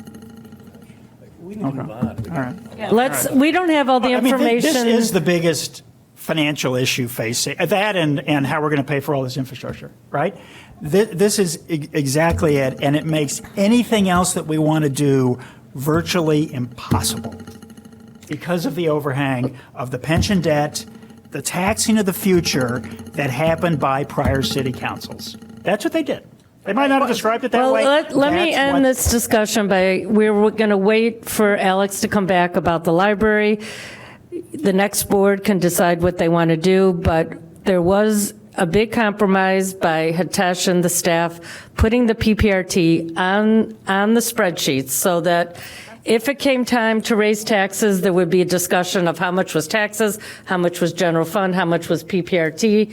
And I think that has been the first compromise, and I will leave it up to the next board to decide once we have all the information just to say we're going to give it all to pensions until we know if there's other obligations out there, I don't think is a fiduciary responsibility of this board. So we appreciate all the talk on this. I think it's important, but as Hitesh said, I was in that meeting. The lawyer said that the obligation of the pension boards is to receive the funds, and it is the city's determination where the funds come from. And I was on the Illinois State Board of Investments. We never discussed the stream of the funds coming in. We just received the funds, and that's not the pension board. This is the finance and budget representing our residents, and I'm looking out for their property tax bills. Yes, what you're stating is fine for the pension board, but it's our responsibility to look out for the residents. And again, all the arguments I'm making is about protecting our residents into the future. So I think what you're referring to is, the pensions, what they can obligate is to make sure that they're receiving their money, and the sources of that is up to us, not up to them. So I just want to clarify that. If we pay one hand, we're going to have loss another, and there's going to be some kind of tax increase. So it's really not the residents, it's more the accounting of how we're going to do this. So, but I would, David, if you would, and if I have co-sponsors, I'd love to move this to become an ordinance. It would be stronger going into the future to have it become an ordinance. The pension policy? Yeah, to change it to an I think ordinance. the pension policy should be as binding as possible. Yeah, so right? why don't we, I think last time we just wanted to move it along, so. No, I'm not talking about escrowing the PPRT. Right, no, in I'm any not way. referring to that right now. I'm leaving that, but I am finding some place to help give this more teeth, and I think it should be, we should bring it back as an amended, as an ordinance. So if there are council members up here who would support that. Maybe we could discuss the implication. It should be as binding as possible. Right? It should be as binding as possible to make sure those contributions happen. An ordinance is a law, so. is there any negative to doing an ordinance? Then why don't we? Why don't we have the legal department review the implications of making the existing pension policy? I think that's a separate referral And then that we'll- would happen. Okay, and then we can, okay, so we'll need a separate referral. Legal will look it over, and that will be discussed, but good idea. Okay, are we done with PPRT for now? We're going to go to the circuit breaker. And we haven't voted anything, so is this going to be a zombie that comes back and again and again? We're waiting for Corporation Counsel. She said she's going to get clarity, right? Because I'm willing to make a motion to implement an escrow account and vote against it so we can hopefully kill it and move on to much more important discussions. You're allowed to make a motion, right? I will do that if, I can. Maybe it's an alternative. It's not going to affect this year's budget, right? I think, which we need to get to here in a minute, right?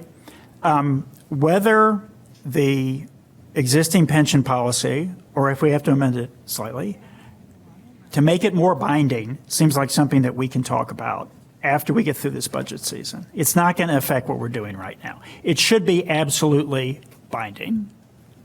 I don't know why the referral doesn't say when, but if they say, yeah, let's set aside the PPRT money retroactively, whatever we have received for 25, then yes, that's a different story. Then it affects this year too.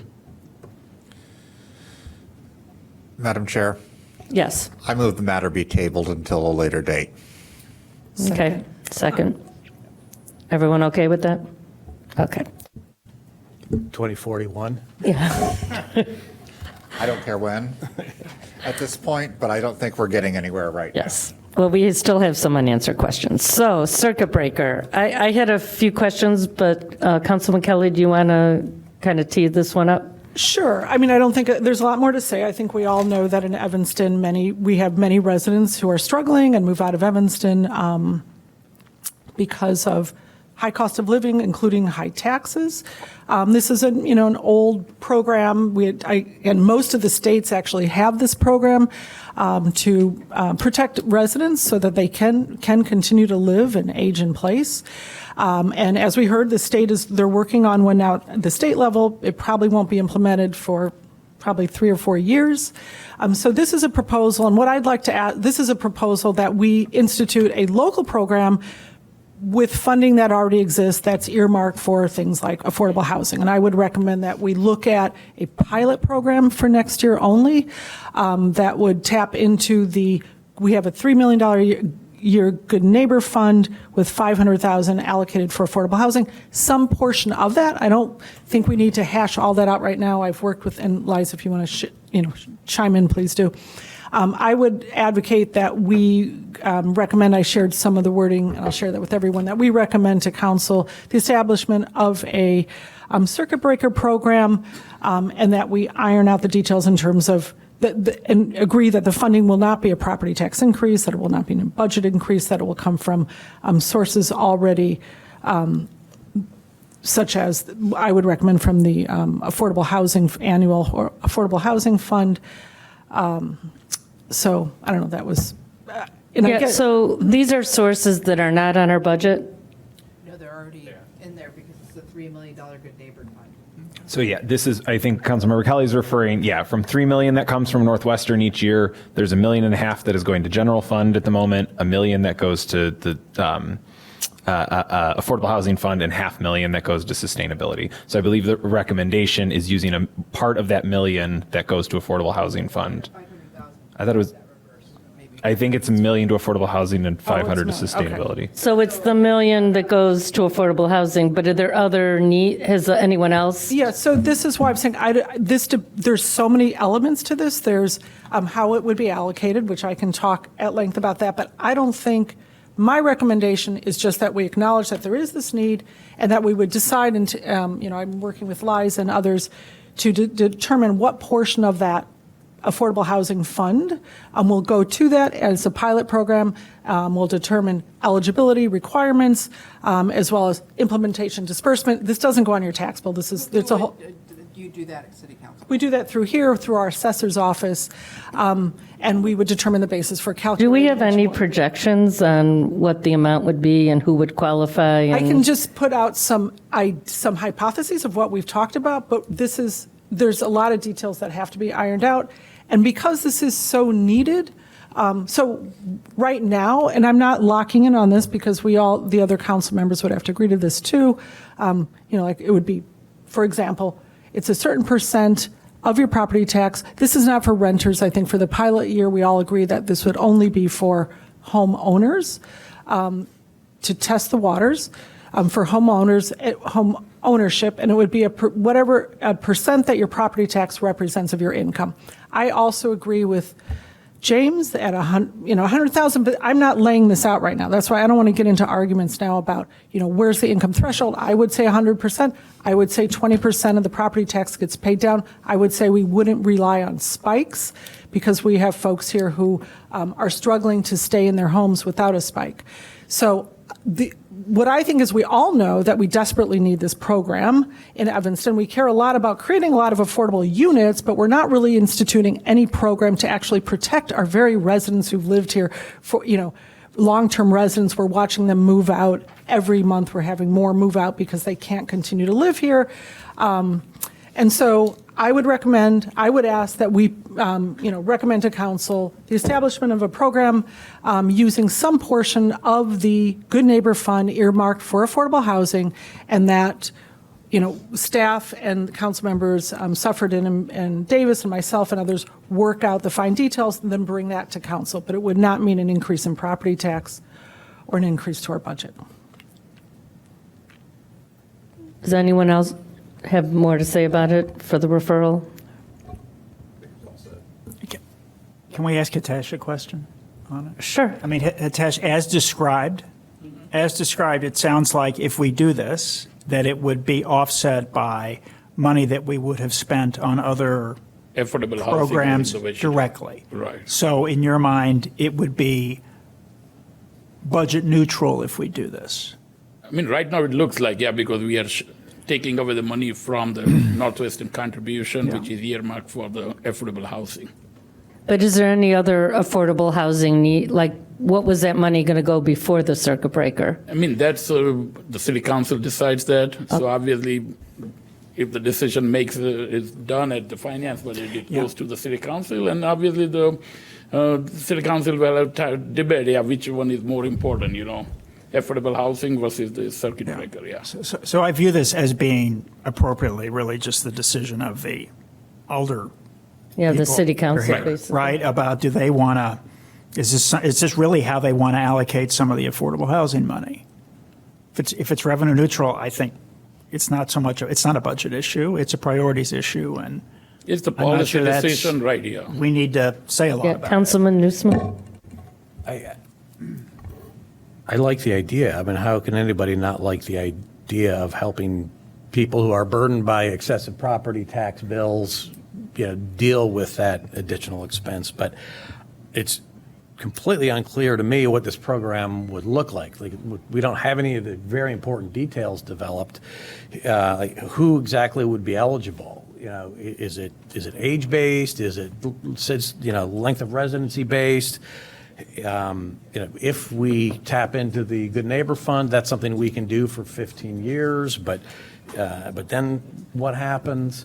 And at the same time, I don't want to encourage a situation like I had down the street from my house, where there was one old guy who lived in a huge, huge house. I pulled it up on Zillow, 8 beds, 4 bathrooms, one guy. And I don't want to. The better use of that property is for him to move into a condo and sell that property to a family, or maybe even subdivide it. He was getting a senior exemption, right? And so, like, would this guy be eligible under this program? So I don't know. he wouldn't be eligible under such a program. But again, I can say I can say what I have and others we've discussed. It would be 20-year. Like, there's some details, but these aren't. I don't want to say that we should decide this now. But So I think it's, sorry. So for one thing, this would be a pilot program. Whether we allocate $500,000 or $300,000 for homeowners, I said that it would be based on those most highly in need. And we were looking at a 20-year residency. So you would have to prove your 20-year residency and setting an income threshold, as well as a total threshold. Like, what would be the maximum amount that this would, but all those numbers, I don't feel like this is the right place, because those are going to take many hours of, getting that ironed out. And I would say we'd bring that back to council for us to vote on. But I don't think anybody can deny that there aren't loads of residents. Our demographics are changing because people are forced out because of the high taxes in large part. And, to only allocate affordable housing to new units for people to come into our city is, I'm sorry, but there's a certain, lack of compassion. Particularly since they've paid in for so long. Right, they've paid in, they've been here, and people can't, really plan for increased taxes when you're, as you age. You don't plan for spikes, or you don't plan for, and I don't think we should tie this to spikes the way they do at the state level, but based on the percent of what the income, what your property tax represents in terms of your income. Mortgages and all that are aside. So to pick up on Committee Member Livingston's point, it's up to council. Right. If it's revenue neutral, if you're identifying this pot of money as, as the funding source for this program, it's up to council to make that decision. Would we rather spend that money on this program, or would we rather spend that money on a different program? And so that's not something this committee can answer. That's a council question. But I think this committee can say, let's go to council. Right. So it's revenue neutral. My suggestion would be to the champions of this program to have some conversations with council members offline to gauge whether or not there is support for, tapping into that fund for this purpose. So I do believe that there is broad support for this.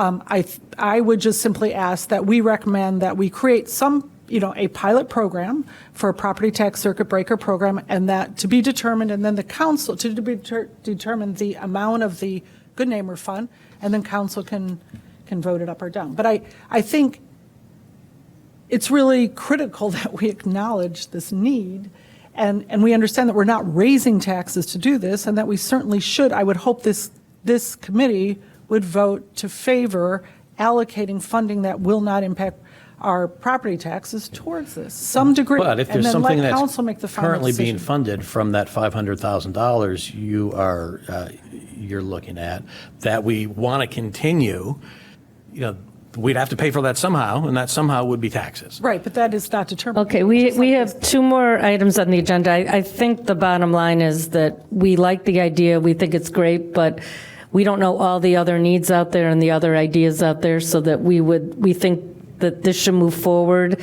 with the planning, talking to council, and this, because it's revenue neutral, does not affect our budget. This is really a council policy. Let me just make a motion then that we recommend that this move forward. It's revenue neutral, that the details be brought to council for their decision. Can we do that?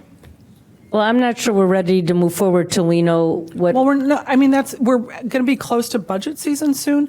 And again, I don't think this is something I'm going that to the council members. Is this something we move forward without all the other needs that may need for the fund? Well, I think that's what the budget process will be at council, right? Picking out how you match funding sources and programming and prioritize them. So having this locked up here, to the point that's been made, this isn't the appropriate venue for that discussion. I don't know if we need to, just say, hey, let's council do this. I think it's a council decision unless anyone disagrees. Okay, so this goes to, so this is going out of What goes finance to and budget council? then to council. A two-paragraph concept? Like we No, need that's not what's detail. going to council. That's not, that's my point, that's not what will go to council. It'll be a much longer, it'll be a long document, I assure you. We like the concept, but it needs to be flushed out and brought to council so council can decide. So not the back needs. here. Okay, that's fine. Okay. So again, it'll be And the we've source got- of funding, the amount allocated, it'll be the eligibility requirements, the selection process, it'll be how we implement it, how it's dispersed, it'll be how the award amounts are calculated per household, and it will include like a total cap. So all that will be many pages. It will not be two Great. paragraphs. Thank you for all your work on it. This is a really important issue, and thank you. 1 second, just to summarize, where I think we've landed for our records is that we've landed on no formal action tonight from here. There appears to be general consensus from this body that this is a good idea in concept. Additional details will be fleshed out, but this body is okay with it moving to council once those details are passed out and does not need to return to this body. In terms, like I'm thinking about the referral process, things like that. So we can, yeah, okay. Is that okay with everyone? Yes. Okay. Two general obligation bonds and budget preview. We got you 10 minutes. You guys can get us done through that. Right, not kind of a positive news or good news. I just asked our financial advisor a couple of weeks ago, I think the last week of August, to run the tentative numbers for a $20 million bond issue. And the numbers net interest cost has gone up compared to our May report. So obviously, yeah, I won't recommend. It is very likely that there will be a one rate cut next week and potentially maybe one before the end of the year. And so, yeah, in the right mind, I would say, yeah, let's just wait, The cash situation is a little delicate as we don't have the property tax money yet. It's already been delayed. We don't have a word from Cook County when we would get that money. At the same time, CIP fund is sitting at around $4.5 million negative cash. So obviously general fund is, loaning that money. So yeah, it's kind of that dilemma, and I'd just like to update. That's why we included the item, even though the rates were unfavorable compared to the 3 months back. Then, yeah, this is where we stand. And we have enough in the general reserve to fund until. I think I can go maybe the next couple of more months, and hopefully by then we will have property tax. So you think you can, we've been trying to buy time. Maybe we made it to buying time, right? Rates are starting to drop. Uni rates are starting to drop. It would be great, I think, if you could get through budget season and you could target doing a bond deal in January. That seems like we've done all we can, and if rates haven't dropped in January, then we would just do the minimum amount we need to do. And maybe you do two bond deals in and that's what I'm aiming for, that at least let me have that two estimated rate cuts before the year end. Let's wait until that, and January or February we can talk about the so bond I would issue. pencil in a January deal to be determined as we go through the budget season. If you have the liquidity to clearly get us there. And you have the credit facility as well. Yeah, but it takes a couple of months to get a bond deal property anyway. tax has been one kind of additional, kind of a,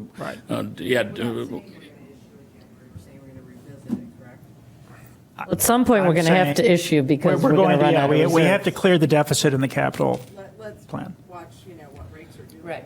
I mean, if we have a lot of money in the bank still, let's Yeah. We'll come back, Come back. But right now, I just wanted to give you the update where the CIP fund, property tax money not coming in, but at the same time, the rates are not kind of favorable. So let's just wait. So you'll come back, but roughly we're penciling in a Q1 bond deal After a couple of. to be discussed. Oh, yeah. But that's probably high now, right? The interest rate? I mean, it is tied to the Fed rate. Obviously, the rate would go down, but again, yeah, it would be definitely higher than what I can make at the bank, So I mean, if we get in a little crunch, I'm saying we can draw it. Okay. Well, we do have a bond deal coming up Clayton? at some point in the next 6 months. Thank you, Hitesh. Okay, 5 minutes to talk about the $400 million budget for next year. So That's the point I was trying to make. we can get through it quick. We have just a few slides to talk about. So speaking of those excess reserves that we're using in the capital fund to balance, to make payments there, we expect, as we talked about last month, to finish with about $42 to $47 million in our general fund balance. When you break that down, that excess reserve is about 15 to 20. 15 to 20 of that is the excess reserve. We're looking at a deficit next year. This year's baseline deficit was about $10 million. Given some of the stuff we've talked about throughout this meeting, including increases to salaries and wages, increases to our required public safety pension contribution, the rent at this particular building, vehicles that we've been purchasing via ARPA interest income, as well as other one-time expenses like tree inoculation. It's something we do as a city every 3 years. It costs $750,000. Given all that, our budgeted deficit of $10 million this year, if we do absolutely nothing, is expected to grow. And we're looking at using 15 to 20 million. If you do nothing, the excess reserve is fairly comparable to what the baseline deficit is. So to Committee Member Livingston's point earlier about when do we expect to see those gone, probably, potentially, if we do absolutely nothing as a city, that would be next year, in order to balance next year's budget. Now we're working hard with departments to identify potential options in order to do that. As I mentioned on the next slide, here are a few of the drivers of that. $12 million from the Northwestern Stadium project in 2024 and $6 million from the academic buildings this year. So were it not for that $18 million, there would be no excess reserve at the end of this year that we could use moving into next year. So we're very fortunate those projects have happened and we've got those reserves available to us. When you remove those permit revenues, all other revenues within the general fund have been very, very flat since 2022. Most of this is our volatile revenues like PPRT and real estate transfer tax, where we've seen fluctuations from 2022 to 24. So those have decreased pretty significantly from peaks in 2022. All other revenues have increased kind of with inflation, but remain pretty flat. So those are the drivers on the revenue side. On the expense side, we've seen $30 million worth of increases, $20 million of that from wages from the most recent contracts, and $9 million with the new numbers closer to $10 million from public safety pension contributions, and again, the rent at this facility. So next slide. This shows the challenges that I talked about during our mid-year update last month. Those will continue and be key themes for this budget season, but we're looking at pretty significant challenges for this budget cycle. Okay, so we will revisit the budget at the next meeting. I just wanted to make a quick comment. Due to my work and travel situation, this will be my last meeting. So I will not, my term is up, but I just wanted to thank everyone. It was my honor to serve as chair and honor to be on this committee. And we did get the pension policy. We have an expense policy. We're working on the debt. We had the Financial Blue Ribbon Award, and I think our finances are clear and easy to understand. Thanks to the staff, thanks to the committee. Good luck with everything, and I know we will continue to do good for the city of Evanston. So thank you. Thank you, Sherry. We will, one final logistics point is budget will be posted, proposed budget will be early October. It'll be presented at council on October 13th and then at this committee on October 14th. So looking forward to all that. Thank you all. Have a good night.